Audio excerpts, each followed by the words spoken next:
Hey everyone, and welcome back to Crypto Explained. If you're new to the channel, thanks so much for joining us today. My name's Max.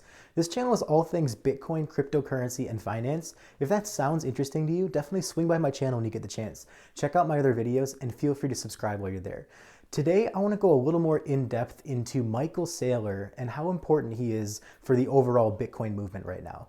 I know we've mentioned Michael Saylor a lot on this channel when it's related to Bitcoin, but we haven't really dug into who he actually is and why, everything that he says carries a lot of weight, because a lot of people, before Bitcoin was even mainstream, a lot of people paid attention to what Michael Saylor said because he's a billionaire, he's a rocket scientist, he's an MIT grad. Like, he clearly is someone who's very in tune with how world economics works. So I definitely want to dig a little bit more into the importance of him in the furthering of the Bitcoin movement and how we've seen that play out already. So if you guys are unfamiliar with kind of his background, he is the CEO of MicroStrategy, which is basically a cloud computing services company.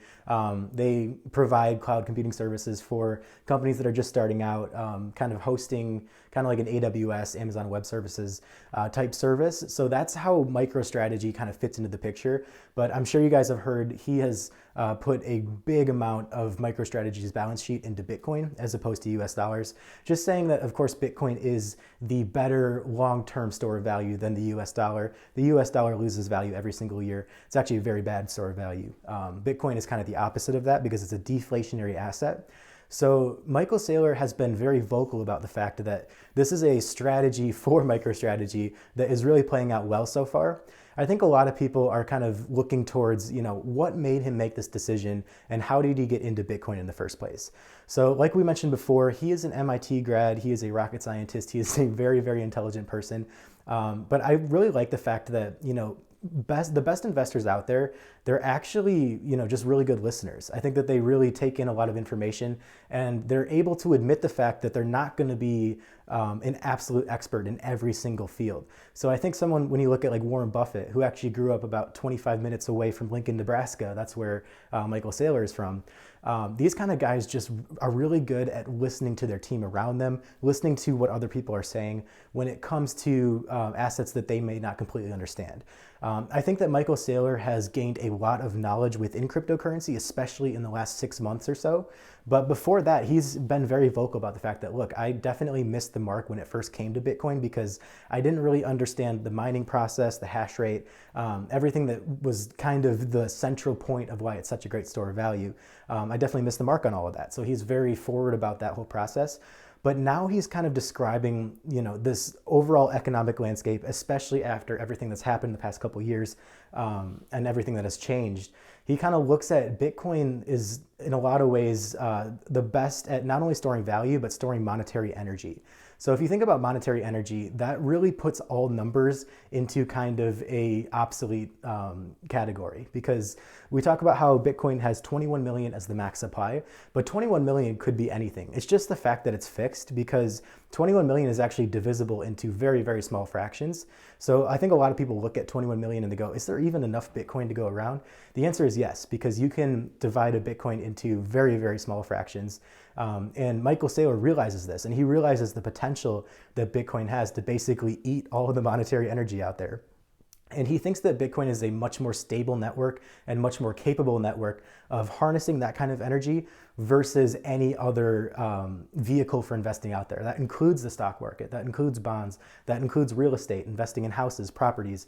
That is all, a very good vehicle right now to harness that monetary energy. But now that Bitcoin is here, Bitcoin is like owning property. And Michael Saylor is very good at kind of describing this in a lot of his videos. If you own a piece of the Bitcoin network, you own that property. It's not a security, as the SEC has already said. Bitcoin is not a security, it's property. So I think that Michael Saylor really understands this on a fundamental level. And that's why I think he's such a great part of this overall movement. Now, would Elon Musk have gotten into Bitcoin without Michael Saylor? It's a really legitimate question, in my opinion. I think he would have to a point, but 1.5 billion off of Tesla's balance sheet, no way. I mean, if you look at the Twitter conversation that happened between those two guys, that was kind of the catalyst for Elon Musk starting to actually put that plan into action. And it's so fascinating because essentially he was kind of just joking around about Bitcoin. Elon Musk is a very notorious Twitter troll. He likes to kind of post memes and be really silly about everything. So he was just being silly about the fact that Bitcoin is distracting everyone from what's really going on in the world.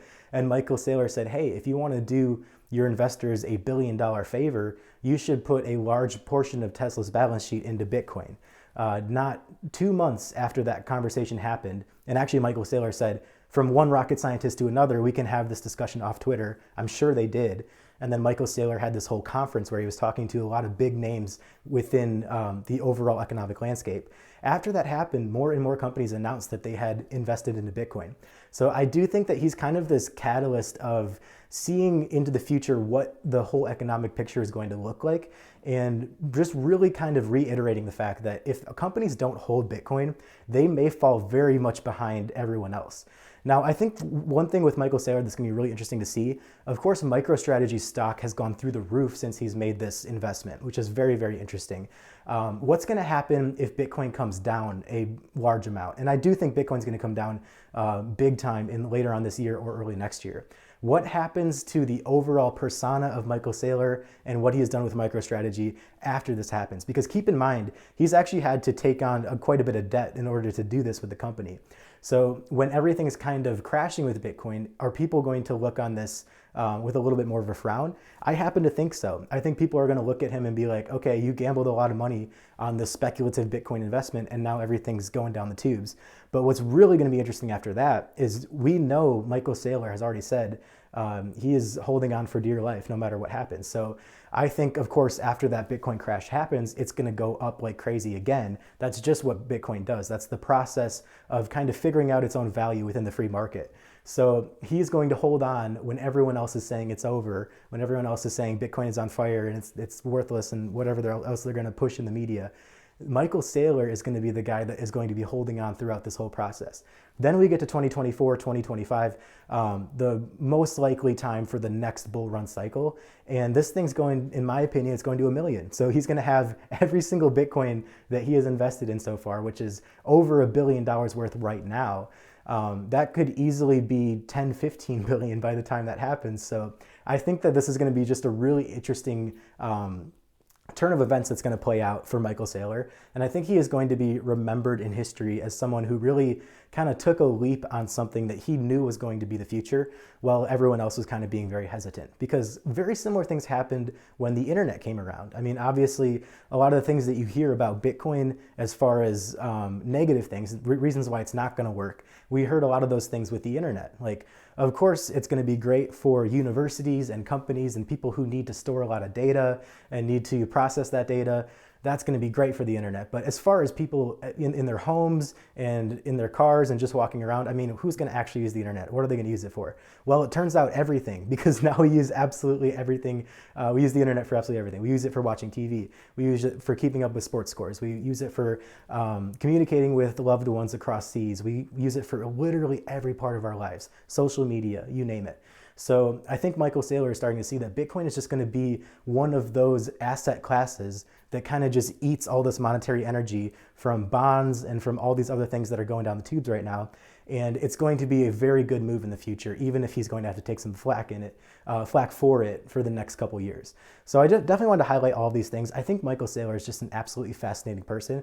I definitely recommend doing a little more research into his background, how he got into Bitcoin, all of those very fascinating things. I'll place some links in the description below to get you started on that research. Thank you so much for joining us. And if you did find this useful, I would really appreciate a like and subscribe on the video. Both of these things help me out so much with overall growth for my YouTube channel, just being able to be seen by more people and helping the channel grow. If you've already liked, if you're already a subscriber, thank you so much. You're a big reason why this channel is taking off, and I'm really very excited about everything that's happening, and I owe a lot of it to you. If you have any other questions about Michael Saylor, any other comments that you think I missed, anything like that, definitely put it in the comment section below and I'll be sure to get back to you. I respond to every single comment, so don't be afraid to put anything in there, questions, concerns, criticisms, whatever you got, put it in the comment section. I'll be back very soon with more information just about what's happening in the overall bigger picture of the crypto landscape right now. And I'm very excited to bring that video to you. I hope you join me. Thanks again.